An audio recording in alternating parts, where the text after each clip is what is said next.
Now we're going to look at how to read and understand nutritional labels. They're on all products now. We often see these labels when we shop. However, do we really read them and really understand what they mean to us? We're going to look also at reviewing dietary styles and food safety issues of importance to our health and wellness. So let's get started on this. All right, let's start looking at knowing what you eat. And mostly what we're going to be focusing on here is nutritional labeling regulations that require that most food labels on all prepackaged foods carry a mandatory nutritional facts table listing calories and 13 key nutrients. But do we really know what it means, and what should I be looking for on a nutritional label? And I would really suggest you go to a grocery store and look at labels and compare. Now, there are some regulations on how labels are to be now. We might see these changes emerging in Canada. The nutrition fact table will show calories, the amount of fat, including saturated, trans fats, cholesterol, sodium, carbohydrates, fiber, sugar, protein, calcium, iron, vitamin A, vitamin C, and a specified amount of food. So calories measure the amount of energy that can be derived from food. So when we look at labels, the serving size is the specific amount of food. Daily values are based on recommendations for a healthy diet. You can check page 122, figure 5.3 for this example, and it's the one I have right here.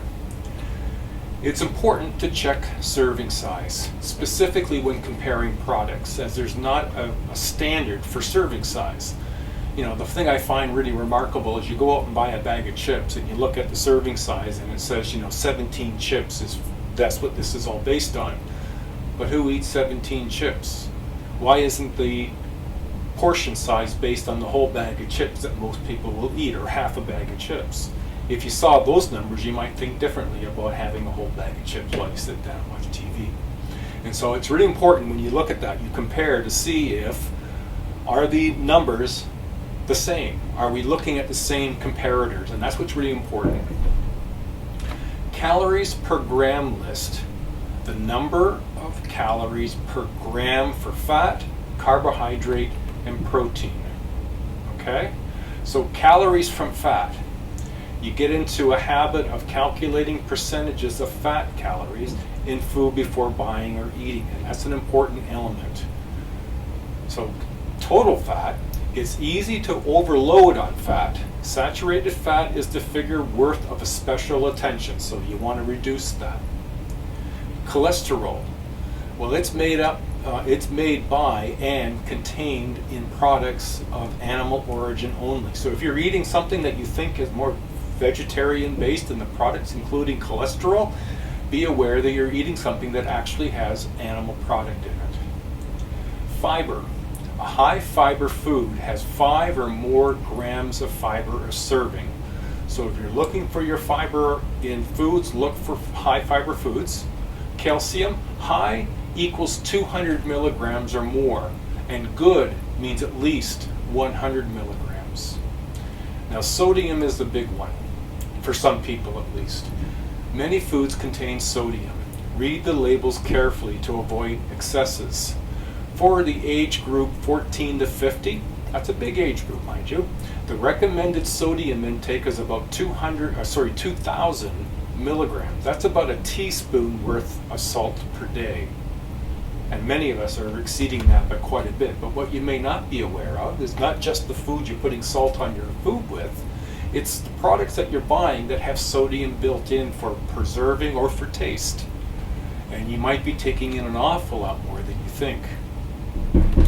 Vitamins, these are the daily value of 10% of any vitamin makes a food a good source. So read for what vitamins are. Although there is no implementation date yet, the government in Canada is intending to make changes to the nutritional fact table on food labels, trying to make them more user-friendly and more informative, and getting companies to be more forthright in producing what it is that we're eating. Now, in terms of the way we eat, we don't all eat the same way. One, we come from different parts of the world, many of us, and so we have a different dietary requirements, or we've learned different dietary ways of creating food. Our dietary options are diverse. If you live in Toronto, you can go all over the place and find all manner of dietary options.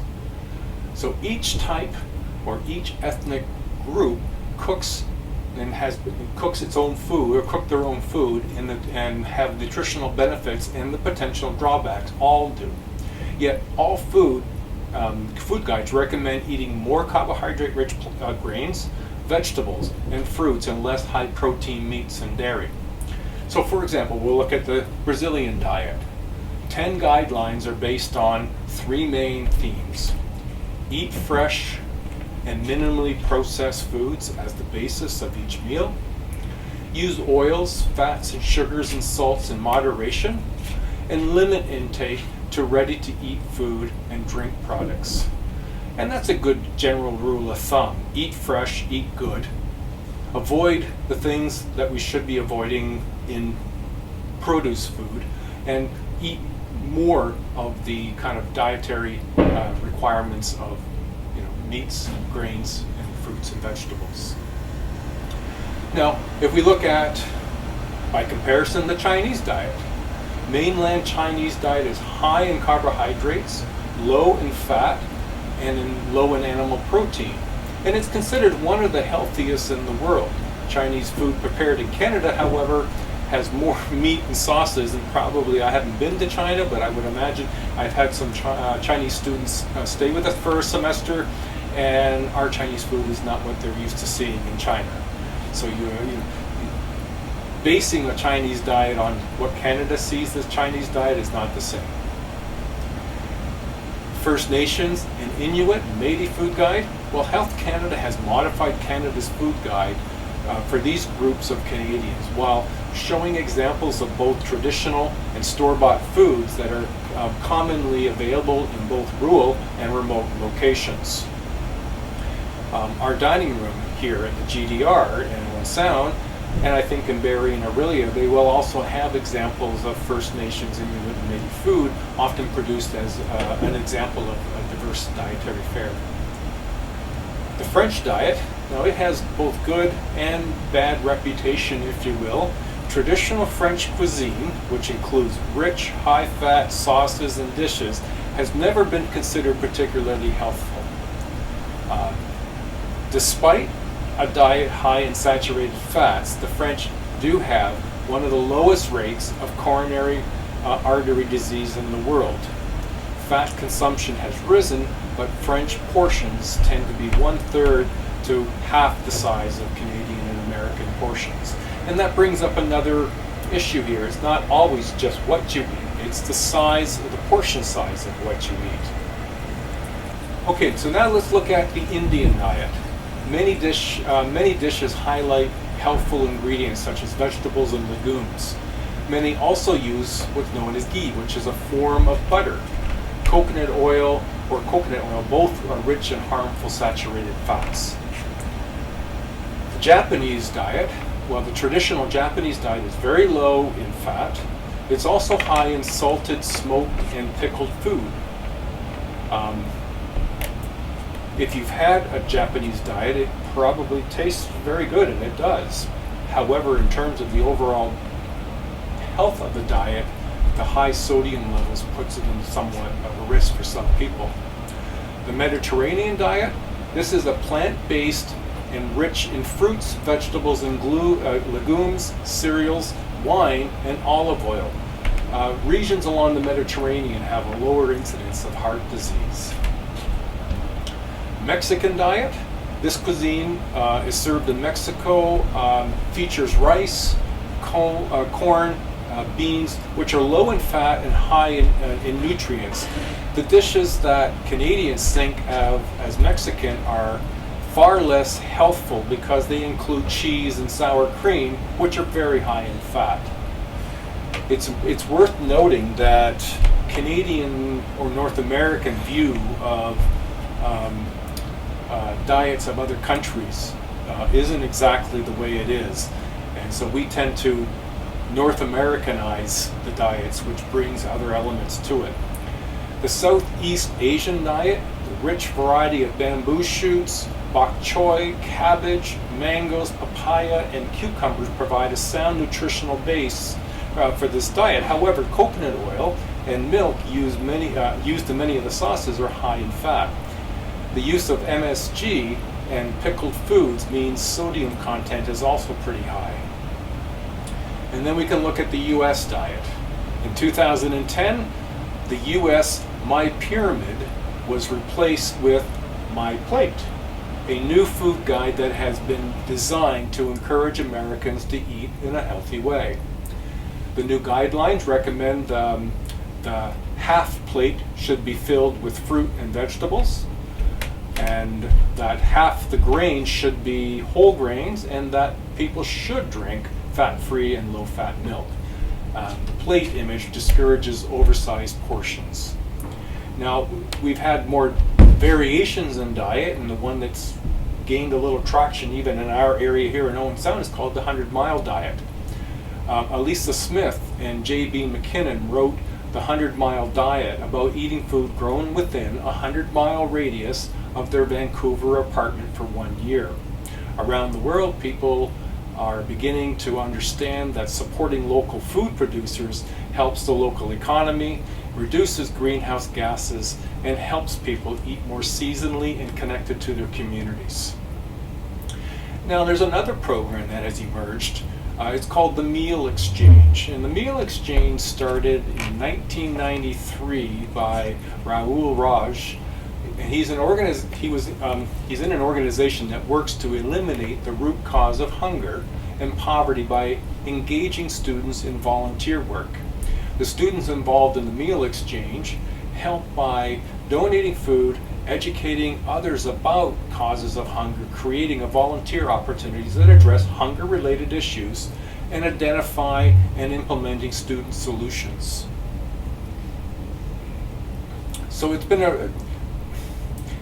we have lots of variation of food options should we want to look at how we eat and what we could be eating.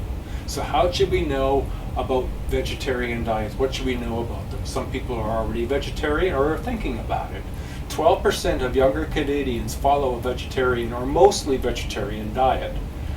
Other variations include a lacto-vegetarian, a lacto-ovo vegetarian, and lacto-ovo-pesco vegetarian. You'll find those in your textbook, but a vegetarian diet has proven health benefits. Vegetarians' cholesterol levels are low. They are seldom overweight. They are less likely to have heart disease, and they have lower incidences of breast and colon and prostate cancers, high blood pressure, and osteoporosis. Vegetarians should pay special attention to getting enough protein, mentioned earlier in the part 1 about complementing amino acids, also about getting enough iron, vitamin B12, calcium, and vitamin D. Fast foods, nutrition on the run as it were. Some fast food restaurants now offer healthier foods, but there's still many problems with fast food. Many fast food meals give you half your daily energy requirements, but only 1/4 of your daily vitamin and mineral requirements. Almost half of the calories in a typical fast food meal come from fat, and that's outrageous. However, it tastes good, I get it.